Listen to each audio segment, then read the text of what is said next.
Alright, just a quick video here. This is my Lexus LS430.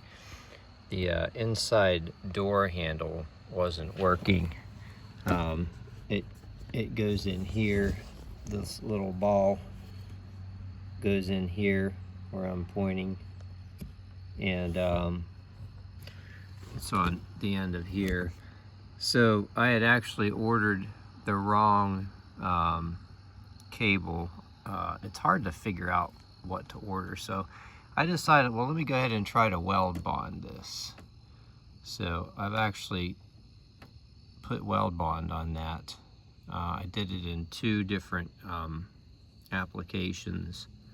I had basically, this was broke off right about here, and then I stuck it in there so it would hold, and then I put a couple drops of it on there and then let it set overnight, and then did it again this morning. So I'm not going to show the reassembly in this video.